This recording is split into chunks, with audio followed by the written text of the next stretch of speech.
Hello guys, കഴിഞ്ഞ ദിവസം കിച്ചുവിൻ്റെ എഞ്ചിനെ വന്നു പോയതിന് ശേഷം ഐസപ്പ എഴുന്നേക്കുന്നത് രാത്രി 8:30 ആയപ്പോഴാണ്. 5 മണിയെങ്ങാണ്ടായപ്പോൾ കിടന്നതാണ്. 8:30 ആയപ്പോഴാണ് എണ്ണീറ്റത്. എഴുന്നേറ്റപ്പോൾ അവരെ ആരെയും കാണാത്തതുകൊണ്ട് ആകെ സങ്കടമായി. അവൾക്ക് അപ്പം തന്നെ പുറത്തു പോകണം. ഈ രാത്രി പോകണ്ടെന്ന് കുറേയൊക്കെ പറഞ്ഞ് മനസ്സിലാക്കാൻ നോക്കിയിട്ടും അവളുടെ വാശിയെ വിജയിച്ചു.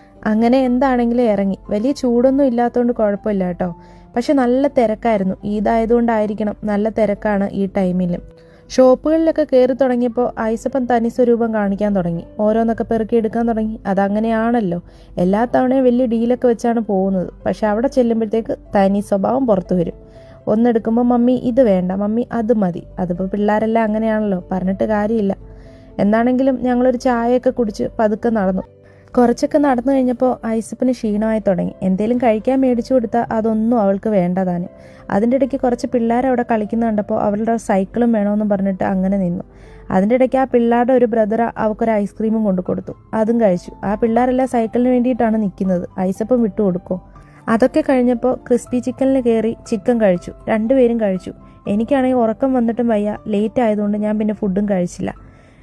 അതിൻ്റെ ഇടയ്ക്ക് ഐസപ്പം കുറച്ച് ടോയ് ഷോപ്പൊക്കെ കണ്ടപ്പോൾ ഒരു സൈഡ് വലിവായിട്ട് അവിടെയൊക്കെ നിന്നു.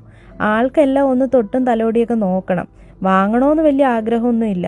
അപ്പോൾ കുറച്ച് നേരം നിന്നിലേക്ക് നിന്ന് കറങ്ങിക്കഴിഞ്ഞപ്പോൾ പതുക്കെ വീട്ടിലോട്ട് പോകാമെന്ന് വെച്ചു. കാരണം ക്ഷീണമായി തുടങ്ങി. രാത്രി 11 മണി കഴിഞ്ഞു. ഇനി നിന്നാൽ ശരിയാവത്തില്ലെന്ന് മനസ്സിലായി. തിരിച്ച് നേരെ ഫ്ലാറ്റിലെത്തി. അപ്പോൾ ബൈ ഗായ്സ്.